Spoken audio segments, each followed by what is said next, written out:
witness. All right, Governor Ray, I'm going to give you a brief rundown of what I know to take place tonight.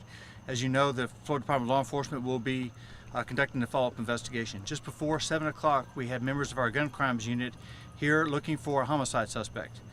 An individual we were talking to that was unrelated to the homicide, he reached into his waistband and he started to fumble around.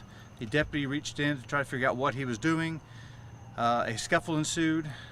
The individual, who was a mid-50s white male, at the time during the scuffle, he reached into his waistband, retrieved a weapon, and fired it at the deputy, striking the deputy in the leg. The deputy returned fire, and that's where we are right now. I don't have any more information.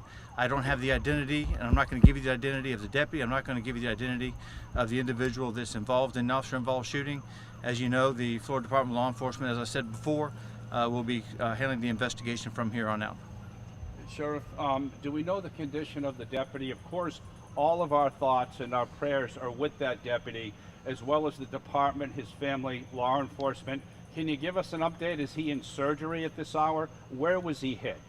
Yeah, I just left the hospital. I spoke to him and his family. He was hit in the leg.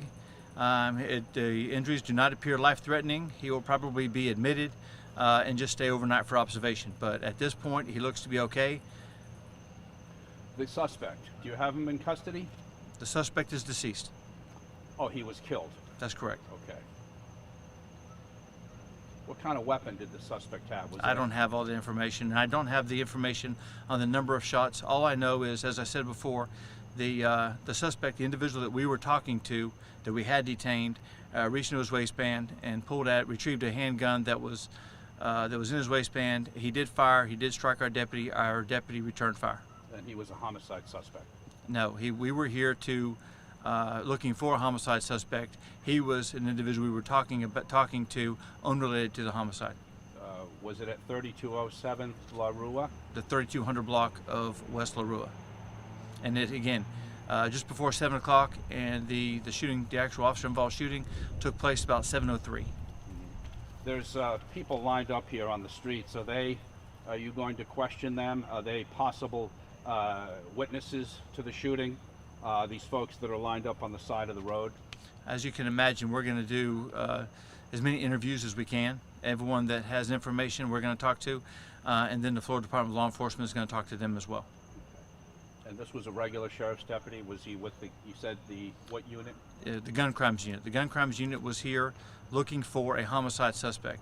While we were here looking for that suspect, we were talking to and detaining another individual. During that detention is when that individual reached into his waistband, the struggle ensued, and that's when the shots were fired. Can you tell us if these people who are lined up here, are they currently detained? I'm not looking at those people. Well, there's a line of about 8 people. Do you know if they're detained?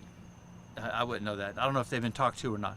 Okay. Sheriff, can you talk to the aspect of how difficult this profession is, and that these deputies put their lives on the line every day? Just yesterday, you released video of the response to the NAS Pensacola.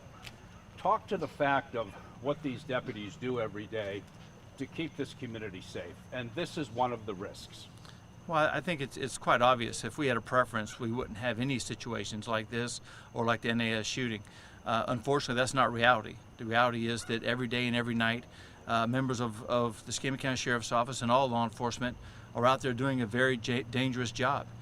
Sometimes when they do that job, we have individuals that that want to threaten them, and they bring weapons, and then again a struggle ensues and shots are fired.